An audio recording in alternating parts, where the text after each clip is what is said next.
Hi there, everyone. My name is Brianna, and I'm the president and founder of Outside the Box ADHD Tutoring Services. This is my very first video, so please excuse that it's probably the poor quality, but hopefully they'll get better as I learn along the way.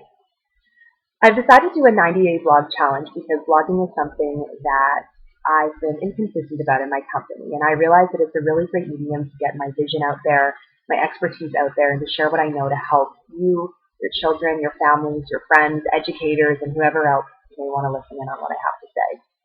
I figured a video would be the best way to start because then you'd have a better sense of who you're going to be talking to for the next 3 months. I want to tell you today about my journey into ADHD and how I became passionate about helping children with ADHD. My sister is 8 years younger than me, and when she was born, I was extraordinarily excited. I always knew I wanted to work with kids, and having her in my life was a way to live that passion every day. So as soon as she could pretty much, probably open her eyes, I started teaching her as much as I could.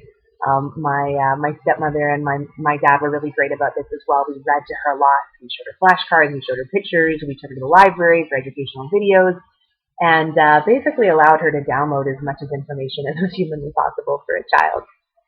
She was an incredibly gifted youngster, and before she even started kindergarten, she was able to write basic words, she could read, she was even doing some multiplication. As soon as she started school, this word learning disability started getting thrown around. And I really couldn't make heads or tails of it because I knew she was such a gifted learner. What became very evident was that she couldn't learn in the way the school wanted her to. So while she could do multiplication jumping on a trampoline, she struggled to add sitting at a desk with a piece of paper in front of her. This really developed my philosophy that children with ADHD aren't learning disabled. It's simply that they learn in their own unique way. And sometimes the way that the educational model is forced to teach them based on the structure of it limits their capacity to take in as much information as possible. I really started working with my sister at this point and becoming an expert myself. My parents did a great deal as well, and I took her to many specialists and spoke with many people about how to help her, and I tried to download as much as I could from them and their experiences with her. By grade 11 and grade 12, I was helping her out, and she was showing some improvement, and I actually started working with other students as well. So by the end of grade 12, I'd actually helped about 4 different students, one get into a private school, one get a scholarship, another complete grade 8, and I realized that I was onto something, and really what I was onto is a philosophy that other people didn't seem to carry around, which was that children with ADHD are fine. They're brilliant. They're exceptional. They're wonderful and amazing. Their challenge is more in adapting to the system that we're providing to them.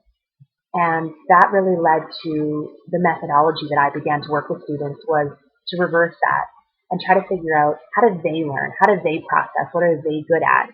And how can I teach them in that way? So thanks for listening in today. I hope you'll tune in tomorrow. And feel free to go to our website at ADHDservices.ca, to our Facebook page at ADHD Services Outside the Box, and also to our Twitter at ADHD Services. We'd love to hear your blog suggestions and anything you want us to write about. I will be happy to fit it into my schedule. Thanks so much, and we'll see you tomorrow.